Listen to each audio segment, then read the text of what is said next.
ஏழாவது ஊதியக்குழு ஜூலை 1ஆம் தேதி முதல் அமலுக்கு வந்துள்ள நிலையில் மத்திய அரசு அடுத்த மாதம் 3% அகவிலைப்படி உயர்வை அறிவிக்கும் என எதிர்பார்க்கப்படுகிறது.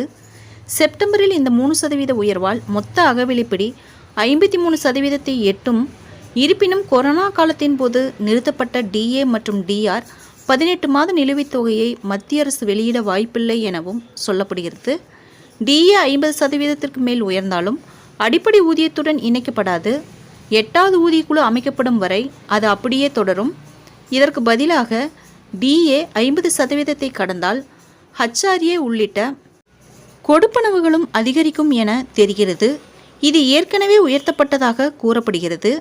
இதற்கிடையே அரசு ஊழியர்களுக்கு டிஏ வழங்கப்படும் நிலையில் ஓய்வூதியம் பெறுபவர்களுக்கு டிஆர் வழங்கப்பட்டு வருகிறது. ஜனவரி மற்றும் ஜூலை மாதம் முதல் அமலுக்கு வரும் வகையில் ஆண்டுக்கு 2 முறை டிஏ மற்றும் டிஆர் உயர்த்தப்படுகிறது.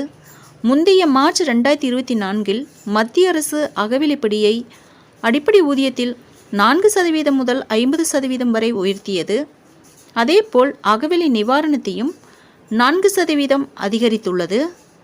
நீதித்துறை இணையமைச்சர் பங்கஜ் சௌத்ரி ஜூலை 30ஆம் தேதி ராஜ்யசபாவில் எழுத்துப்பூர்வமாக அளித்த பதிலில் ஜூன் 2024இல் 8வது மத்திய ஊதிய குழுவை அமைப்பதற்காக 2 பிரதிநிதித்துவங்கள் பெறப்பட்டுள்ளன என்றும், ஆனால் தற்போது அத்தகைய திட்டம் எதுவும் பரிசீலனையில் இல்லை எனவும் தெரிவித்தார்.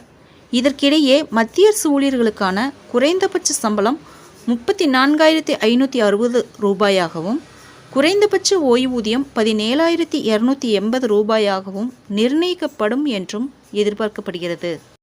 ஃப்ரெண்ட்ஸ், இந்த தகவல் உங்களுக்கு யூஸ்ஃபுல்லாக இருந்தால் என்னோட சேனலை சப்ஸ்கிரைப் பண்ணுங்கள், லைக் பண்ணுங்கள், மற்ற நண்பர்களுக்கும் இந்த வீடியோவை ஷேர் பண்ணுங்கள். தேங்க்ஸ் ஃபார் வாட்சிங்.